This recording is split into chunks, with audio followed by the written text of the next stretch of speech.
guys, good morning. Good to see you all. Appreciate you coming out to see one of the great traditions, of course, in American democracy. I, of course, voted for Donald Trump and myself. So did my wife, and we also, for all the locals out there, we voted for Bernie Moreno for the United States Senate. And if you want the policies of Donald J. Trump in the United States Senate, then Bernie Moreno is the only candidate in this race who I think is the candidate of peace and prosperity for the United States Senate. So I hope people will get President Trump over the finish line. I hope people here in Ohio will get Bernie Moreno over the finish line. Look, I feel good. You never know until you know, but I feel good about this race. I felt good about my own race a couple of years ago when I voted in this exact same spot. Hopefully it goes as well for President Trump and me as it went for me a couple of years ago in the state of Ohio. So appreciate you guys being here. Happy to take a few questions. You obviously can see my kids bouncing around here. There's Usha. And we'll take a few questions, but we're going to hit the road, go back home, and then head off to Palm Beach. Senator, regardless of the results tonight, half the country probably won't be satisfied with the results. Sure. What's your message to them, potentially your supporters, if it doesn't go the way that they wanted it to? Well, look, I think our message is, first of all, we do expect to win, but obviously no matter who wins, half the country, as you said, is going to be at least partially disappointed. I think my attitude is the best way to heal the rift in the country is to try to govern the country as well as we can, create as much prosperity as we can for the American people, and remind our fellow Americans that we are all fundamentally on the same team however we voted. I certainly hope you vote for Donald J. Trump today. I think that his policies are going to promote peace and prosperity for our citizens.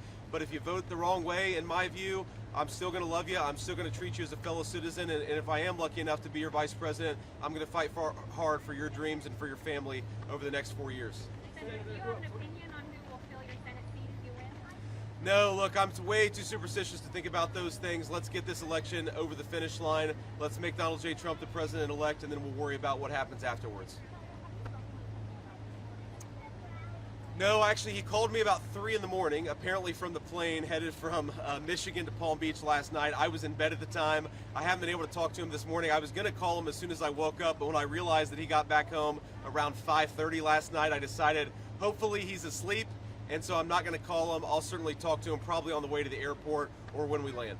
Senator, you grew up 20 miles away, Middletown, now you're standing here. Maybe in a few hours you'll be the next vice president. Yeah. How are you feeling about that in that moment? Here to here, and possibly second in command. Look, it's an amazing thing. My heart is just overwhelmed with gratitude to the generosity of the American people. The fact that I'm standing here is very much a testament to the fact that we live in the greatest country in the history of the world. The fact that I have a beautiful wife and 3 beautiful kids is more importantly a testament to the fact that we live in the greatest country in the world. So I think that what today represents is an opportunity to pay down a debt that I owe to this country. And if I am the vice president, I'm going to work as hard as I can to pay down that debt. I don't think I'll ever be able to return what this country has given to me, but I'm going to try, but we have to win first. Sir.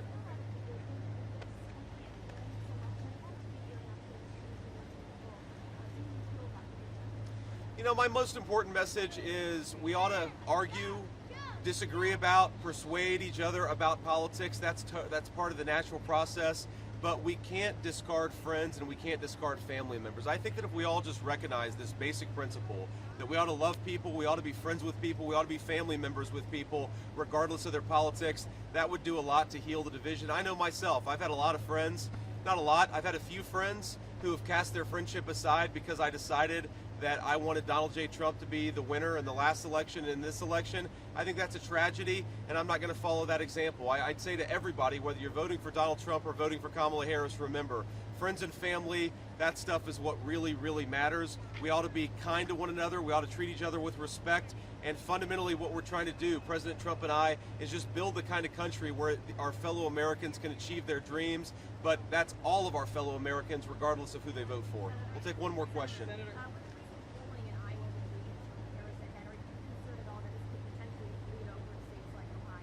No, I'm not too worried about that. Look, one outlier poll doesn't change what we've seen on the ground. We feel very good about the energy. We feel very good about the early vote.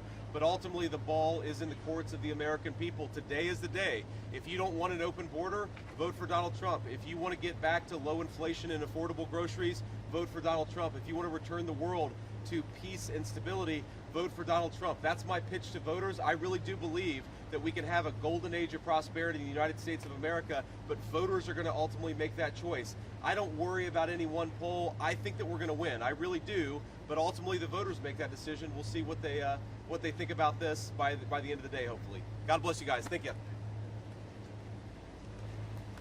Ready?